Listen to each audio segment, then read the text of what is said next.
How many, as far as beliefs, how many core beliefs do people have? Is there? And there I am. I'm focused on it again. I get it. Well, let's get back to the really core of who you are. From the source energy perspective of who you are, so there is not believing, and then there is hoping, and then there is believing, and then there is knowing. That's sort of the continuum of this vibration of belief. So the source within you knows these things about you. And if you want to talk about core beliefs, we think these are the beliefs that we would be focused upon. You are worthy beyond description, and you are brilliant beyond description. You are good. You are source. That is your core. And every bit of moving from that is a flawed premise and a distortion. So there are so many things that humans focus upon out here in the physical world that contradicts their core beliefs. Now there are many more we can go for. A core belief, a source energy, core belief is that all really is well. That we are eternal beings. So think about how many things that you might stumble across in a day that contradict that knowing that the source within you holds, that well-being does abound. Well, so maybe it would be easier for you to just say, well, I've got one core belief, and that's in well-being. And hey, anytime I deviate from that, then I get crossways of what the source within me really knows.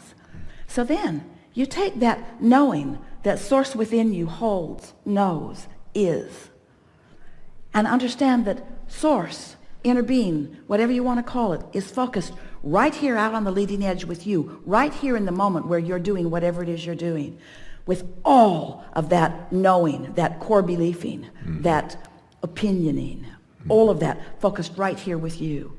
And you can tell in every single moment what your deviation of that core is. You can just tell. So we really want to say to you, we don't want to be impertinent, but we sort of kind of do. We want to be so blunt. What difference does it make how many different ways you all have figured out to deviate from the core premise of well-being? In other words, because when you start counting them, those are the things that you're counting. There's just a belief in well-being, a knowing in well-being, an expectation of well-being. And you know what? Well-being continues and continues and continues. This Earth spins in its orbit in perfect proximity to other planets. Every now and again, something will happen, and Esther and friends will say, oh, wow, can you believe that the law of attraction and the universe is so good that they could provide that kind of rendezvous so that we could have that fun? Esther pulled into the hotel yesterday in her new Denali, and when she pulled in, she was talking to Jerry all the way because she and Jerry, they got lost every time they came downtown. Every time they came downtown. But yesterday, she didn't get lost, and she said, you're much better now, Jerry. That broader view thing's really working out. And when she pulled up to the ramp, her odometer read 2222. And Esther goes, wow, oh wow, that must have been why I turned over there to throw my trash away, so that it would be right at 2222. And we say, that's child's play. We keep your Earth spinning in its orbit in perfect proximity with other planets. In other words, do you have any idea how much consciousness and well-being is focused upon all that you are? Find any little piece of anything that feels good and give it your undivided attention, and call it my core belief for today. My core belief for today. Esther has a bumper sticker. It's not a bumper sticker. It's a dash card plaque. Some of you may have them too.